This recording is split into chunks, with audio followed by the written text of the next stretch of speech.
Are we men or monkeys? And did the Scopes monkey trial prove the latter? Joining us today to help answer these questions is our good friend, Mr. Mike Mueller. Mr. Mike Mueller, how are you doing? Hey, good afternoon, guys. Great to be with you. Yeah, great to be with you. Yeah. All right, so tell us a little bit about yourself, sir. Oh, sure. Well, first of all, thanks for taking the time. And you guys traveled all the way to Montana to do this. And as you know, this has been a passion of mine for the last couple of years, and that's a whole story in itself. But yeah, Mike Mueller is my name, and I'm currently the vice president and founder of the Institute for Biblical Authority. Um, I was born in Massachusetts, raised in Kansas, raised my family in the Black Hills of South Dakota, and always been a believer. Was raised Catholic and kind of fell away from the faith a little bit, as young guys do, right? And then um, probably 20, 25 years ago, I got serious again and asked Jesus Christ to come into my life. And as I became on fire for Jesus and the Word and truth, and I was reading through the Bible, Genesis stuck out to me because Genesis has a lot of interesting information in it. And so I had to have answers. As I was reading through Genesis, were Adam and Eve real? What is the biblical time frame that we're talking about in the Bible? What about a flood? Where did Cain get his wife? All those questions that were in Genesis chapters 1 through 12, I had to look for evidence and information on. I just wanted answers. And because, let me back up, I've always had a real interest in the outdoors. My father was a World War II vet, just one of the greatest generations. I had two of the best parents in the world. I had a great family life growing up in a small town. And my mother and father were both churchgoers. We went to church all the time. Didn't really study the Bible together, though. Like I said, I was raised a Catholic and even went to Catholic private school until eighth grade. But even then, didn't seem like we studied the Bible a lot. And we certainly didn't study creation science. And but I was lucky to be raised by a couple amazing parents that let me know that God is real and He's always with us. He's always there. And I knew He was always there. I never really felt alone. I always felt like God, the Father, and Jesus were with me, even when I was acting up, growing up, as we all do, to one degree or the other, right? But yeah, I always had a real interest in the outdoors. I love to hunt. My dad took us on vacations all over the United States. After World War II, he just loved to travel this great country he fought for, right? And we went to a lot of national parks. And in my interest of the outdoors, I went to the University of Kansas at school and got into engineering, but that didn't pan out too well. So I went to another university, Pittsburgh State University, and that's where my love of the outdoors kind of flourished. I majored in biology and biology education. I wanted to teach people about biology and be a teacher. And then I got into wildlife management. And with wildlife management, I not only was looking for a job to teach, but I was really looking for a job in wildlife management. And so my first job was a naturalist in the state of Missouri, where I managed a tall grass prairie and collected plants and identified them and gave some programs, on the outdoors. But then I left that and I became a park ranger with the Corps of Engineers for 6 years. And that was a great job. I loved following my footsteps in the Army, following my father's footsteps in the Army Corps of Engineers. I became a park ranger. He constructed dams in the Missouri River Basin. But as a park ranger, I was able to share my love of the outdoors and biology and nature in a secular way with the public. I would go take people on bird outings and talk about history and do stargazing programs and all kinds of things, like park rangers do, talking about the outdoors that they live and work in. And then from there, I left that career and went to work for a nonprofit wildlife conservation group and had a career with that conservation organization for 35 years. And I just recently retired. But going back to my personal history and my faith, so about 25 years ago, I accepted the Lord. And as I said, I was on fire, read the Bible like we do when we accept the Lord. And as I was reading the Bible, had a lot of questions as a scientist. So I started looking for answers. And what I found was there's all kinds of resources. People in my church immediately pointed me towards the Institute for Creation Research, Answers in Genesis, and others. So that's an important lesson, that if you really want more information, you can find it in creation science. There's a lot out there right now. And so I started getting into that, and boy, I was overwhelmed by the science and how the science supports the Bible. And from there, I just developed this passion I have now for creation science and sharing, not that science has disproven the Bible, like so many have thought over the years, but that science has proven the Bible. And science today, like never before, supports God's word.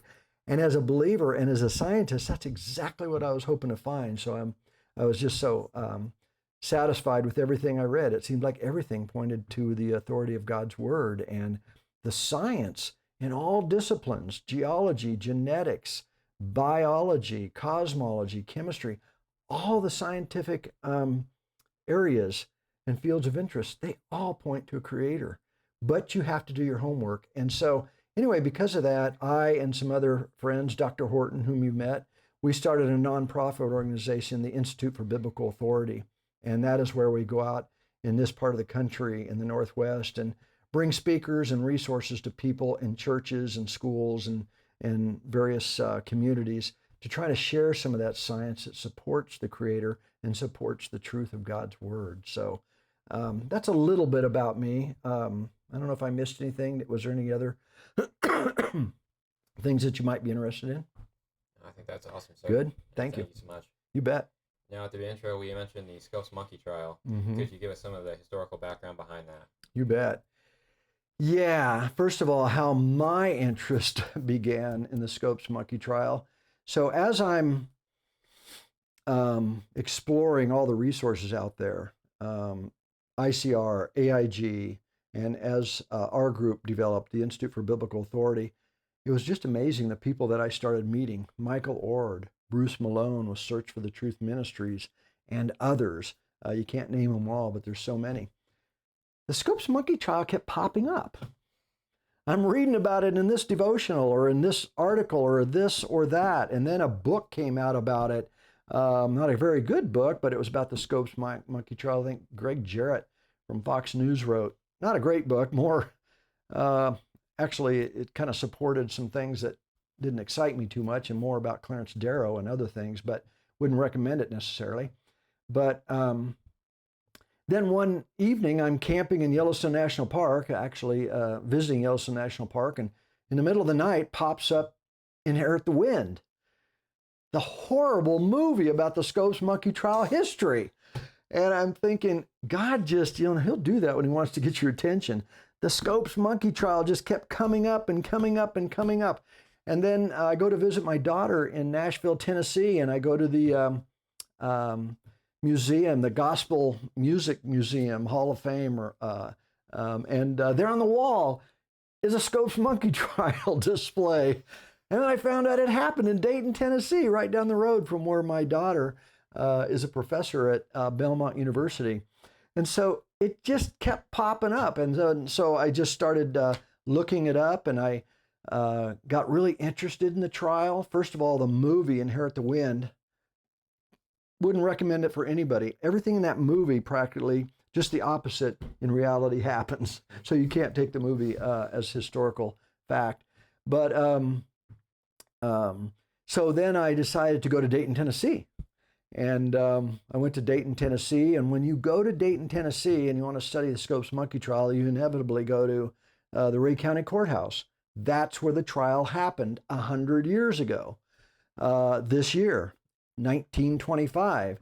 And then you go to Bryan College, and I'm sporting the Bryan College t-shirt I bought there. Bryan College is a Christian college, private college, that was named after Williams Jennings Bryan of the Scopes monkey trial. So anyway, 2 years ago when I started studying this, I realized, wow, the 100th year anniversary is coming up. So what a great time to start getting into it. And then the IBA, Institute for Biblical Authority, I call them IBA for short, we decided to make that kind of a theme of ours and promote the trial because it is fascinating history that's really been forgotten. I asked so many people, have you ever heard of the Scopes Monkey trial? No, not really. So anyway, it's really not very well remembered or understood, especially the reality of it. If you're thinking about it from the movie Inherit the Wind, you're completely wrong. So you can't get anything from the movie about what actually happened. So I went to Dayton, Tennessee, got all the books and videos and resources I could.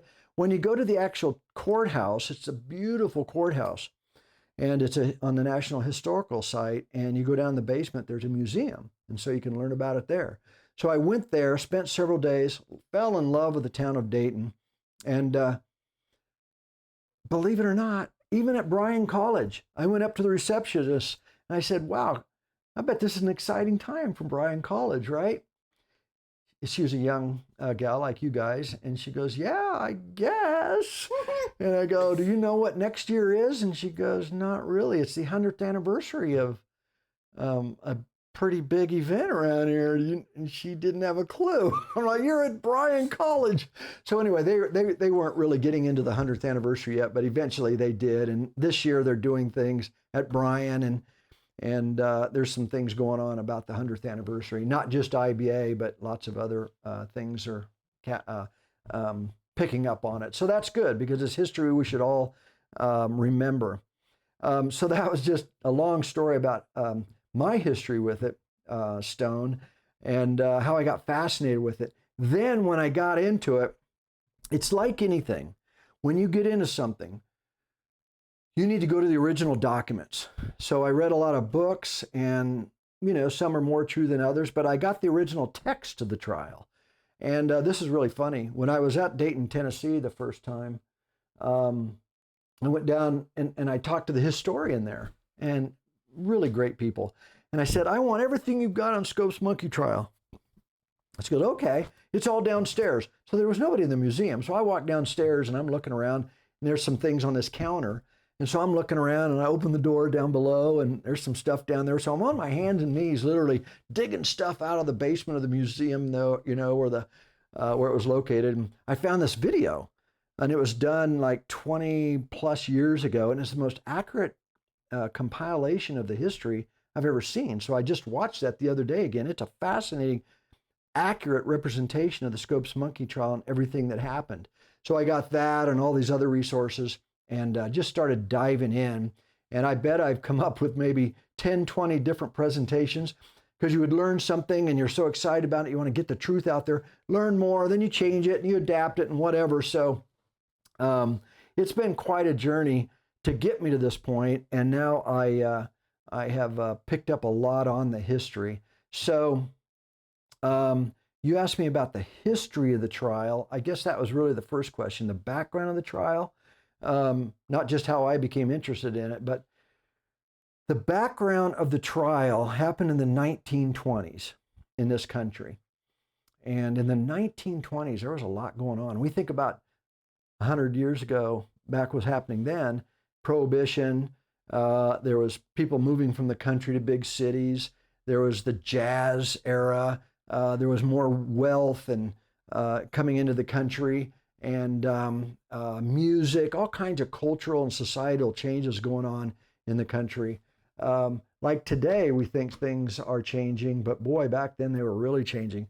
World War I was just recently finished, and so they were coming out of that. It was a big boom, although the Depression was on the horizon. But anyway, spiritually, you had this fundamental Christian foundation in our country, where people would read the Bible and believe what they read. They were called fundamentalists. They took seriously just what the Bible said, which is the way God meant it to be. He didn't write the Bible for us and his plan for us so that it had to be interpreted by other people. He read it the way it should be read and that we could all understand it. But then you had all these other people called liberal Christians, or the modernist liberal movement, that started to reinterpret the Bible the way they wanted to. Now, at the same time, you had evolution. Remember Darwin's book, Origin of Species, came out in 1859. So you had evolution starting to gain a little momentum in the early 20th century and 1920s. It was already starting to be taught in public schools. In fact, the Hunter's Civic Biology book that was being used mostly during the Scopes monkey trial had sections on evolution in it. So evolution was starting to be taught. And however, there was this huge battle between the Bible, the fundamentalist, and you take the Bible as written, or can the Bible be reinterpreted and can it mean anything you want it to be, right?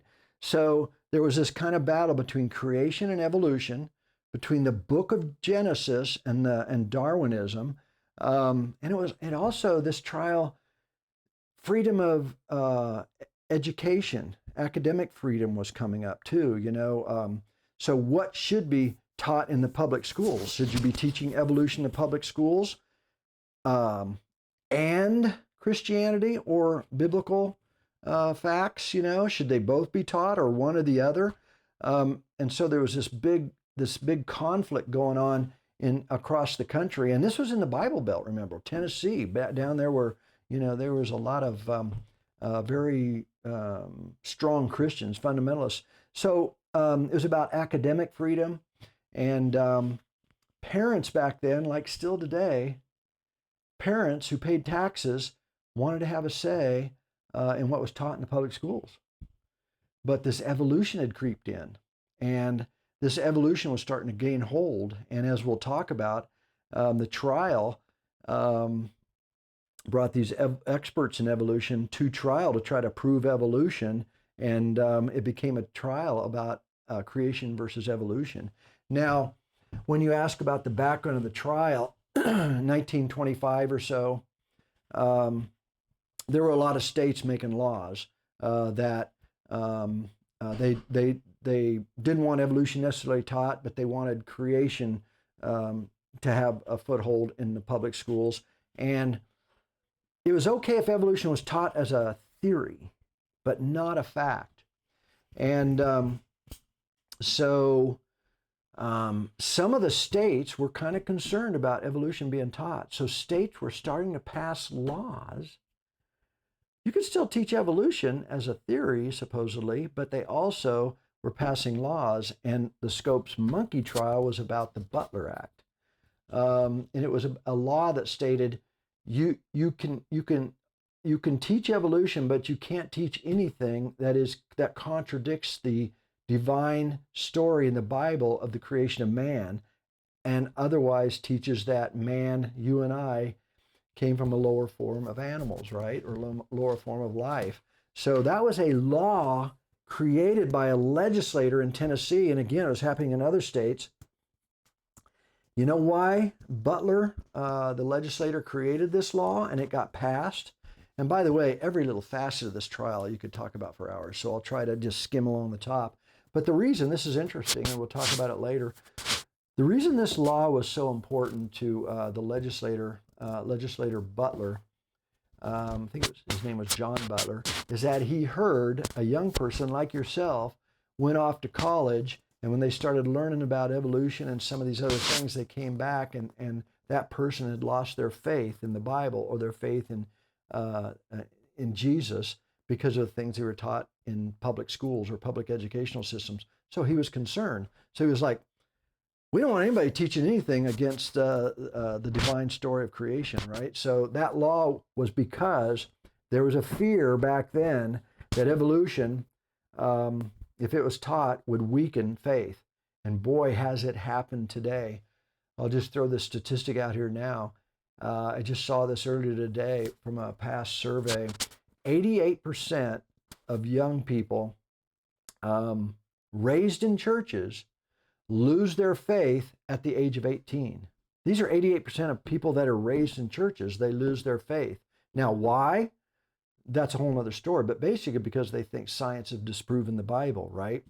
And they don't get the answers in the churches they need. And that was the exact same issue and concern they had in 1925. And so you've got all this going on in the country. What's going to be taught in public schools? Evolution. We're going to keep some of the Bible in it. And so what happened was there was a new organization being started. That was the American Civil Liberties Union, ACLU.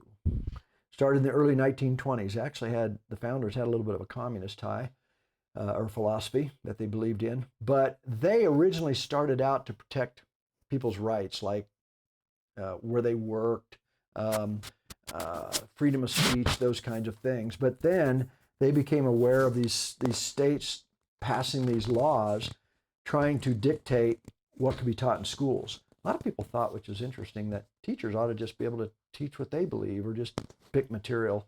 So was it really the taxpayer should decide and review it all? Or did teachers have the ability just to teach what they wanted?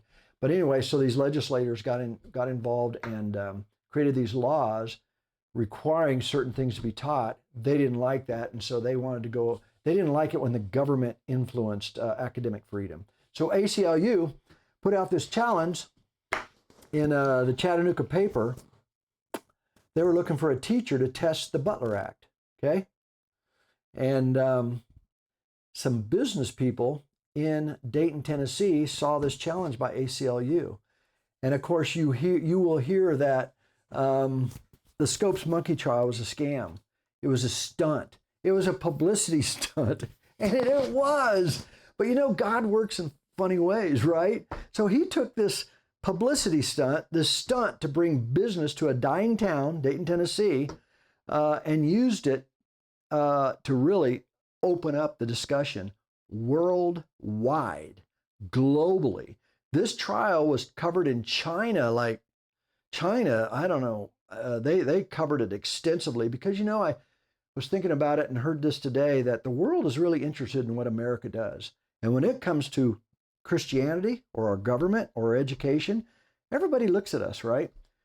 And I'd say the world mostly, probably better than our own citizens, understand that the United States, America was founded on biblical principles, on Christianity, whether you like it or not. That's another discussion. That's another podcast, right? But this country was started on biblical foundation. And so around the world, people were interested in this. This was going to be a battle between science and the Bible, or, those kind of big questions. So it was being covered extensively. So ACLU was looking for a teacher to test this law. And these businessmen, Dayton, Tennessee was dying, right? The Depression was coming. The coal company there, Coal and Iron, I think it was called Dayton Coal and Iron Company, it was dying, laying off people. So these businessmen saw this ad and they thought, wow, what a great opportunity. Let's have this trial testing religion versus science in the schools at Dayton. That'll bring some notoriety and publicity to the town. And boy, did it. So the business people found a young school teacher, John Scopes, 24-year-old, much like you guys' age, similar to your age.